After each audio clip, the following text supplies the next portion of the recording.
here, and we are in the Kindred kitchen today, and V is behind the camera. Hey guys. And we are going to make a lemon poppy seed cake. It started out as a lemon poppy seed loaf, and I'll link the recipe down below that I kind of started from, but we have adapted it, I have, and to take out the oil from it and to just kind of flavor it up a little bit, and I make it in a cake pan, just a square cake pan.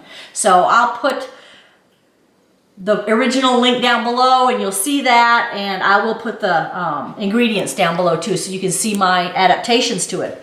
All right, so we are going to start out. I have just a 1/4 cup of almond butter here, and this is a nice, it's not real dry. You know how some butters are drier than others? I mean, this is just almonds, and I'm not sure what the difference is.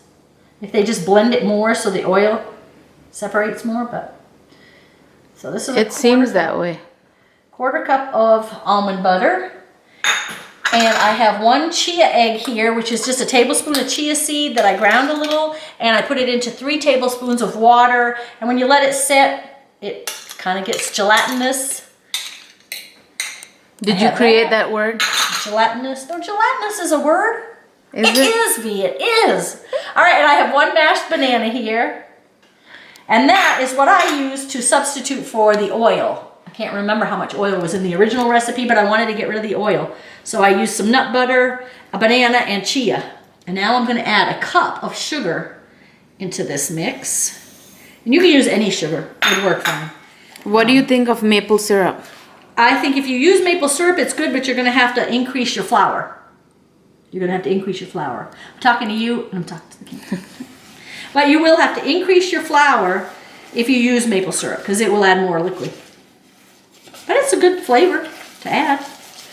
All right. I don't have my mixer with me today. I usually just pour into a mixer. Yeah, see, I'm not that big of a fan of almond butter. Oh, I like it in stuff like this because it doesn't add a peanut strong flavor. You know what I mean? I mean, I like peanut butter, and I love both of them.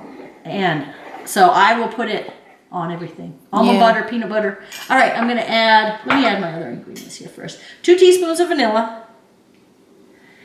And I have 4 tablespoons of lemon juice. And actually, I did not measure this. I just juiced 2 lemons. I had 2 lemons, and it's the juice from 2 lemons. Let me mix that in. And then I also have the zest from those 2 lemons. The zest from the 2 lemons. Yeah, that was good to watch. We should have made a video on that. Yeah. But the zest really, like, I think we talked about that in another video, that the zest kind of pumps up that flavor, bumps it up a little bit. Yeah. Not just adding the juice, but adding the zest. Yeah, I feel like the zest is important. It is, yeah. So we are adding that in here. I have a tablespoon of baking powder. And I have a teaspoon of salt here. Go ahead and add those. Get that in. I feel like my grandmother. I used to watch my grandmother bake, you know, and she would stir it up like this. You can see her. I won't go into detail because my family knows what she looks like. So, all right. Now I'm going to add the any kind of plant milk. And I can't remember, this is soy milk. Yeah. Soy milk. I mean, I used almond milk before, I think, but you could use any. Coconut milk is I'm always a fan of coconut milk when I'm making something sweet. But don't you think coconut milk would be kind of strong in here? It goes with the lemon, so. I don't think it would be. And I don't know, I like coconut milk and everything sweet because coconut milk just has a really good flavor. But this is soy milk, and this will be great. You can use whatever floats your boat. I'm going to add the poppy seeds now, and then this is 4 tablespoons of poppy seeds, which is a 1/4 cup. So I don't know why the recipe said 4 tablespoons and not just a 1/4 cup. Well, you can write it on your recipe. But, it is. And let me get these mixed in a little bit, and we'll add the flour. On the original recipe, I backed down on the milk and I backed down on the flour too. And I'm going to add about 1.5 cups, but I'm going to see what the consistency looks like when I get that in. And I'm just going to do it. This is a cup, 1/2 cup measure. So here's 1 cup. I can smell lemon. Yeah. And I'm gonna add another half a cup. Is that white flour or is that? This is an unbleached white flour. Okay. Yeah. But is it regular flour or Yes. All-purpose flour. Yeah. Oh, okay. Yeah. I didn't know if you were using oat flour, rice No, flour. it's just a wheat flour. Okay. I bet you could. I bet you could use oat flour would be really good. Yeah. Oat flour has a nice taste. All right, I think we're ready. And I have my square silicone baking sheet here.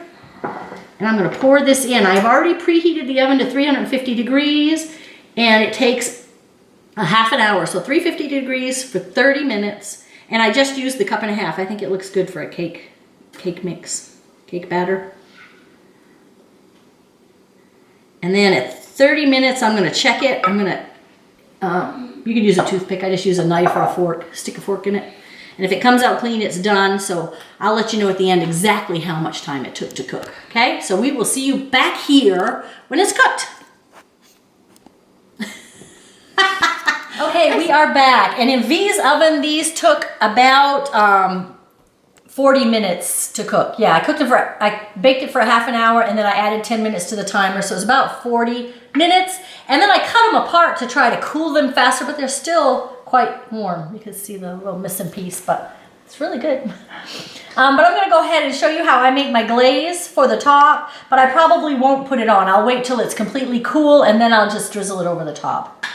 Okay, I'm just gonna take 1 whole lemon. If you don't have fresh lemons, you can use just lemon juice. Use a couple of tablespoons of lemon juice. Get that seed out of there. I'll do this for gingerbread. Oh, really? Mm-hmm. You use lemon for it? For gingerbread. That's what I'm saying. Most of the time I've used lemon. It's in dessert, not savory. Really? Yeah. You don't think about using it. I haven't. And then I'm just gonna add some confectioner's sugar That's exactly until what I do it's, for gingerbread. yeah, I've never put a lemon glaze on my gingerbread, but it would be It's good. And you're just gonna have to add until it's the consistency you want. And that's what we're gonna do. Okay, this is the consistency I like for my glaze. You know, it's thick, but not too thick, but it's still a glaze. It's not like a frosting. Gotcha.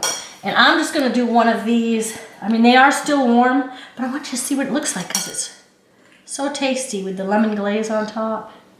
And I usually just do this. Okay, it's pretty. See how it looks? And like I said, I've already tasted one and I know it's delicious and lemony. So go ahead and give this a try and make sure you like us on all of our platforms and say hello down below in the comments. And we'd love to hear from you. And we will catch you next week. Bye, everybody. Namaste. You're supposed to say that. Namaste. There we go.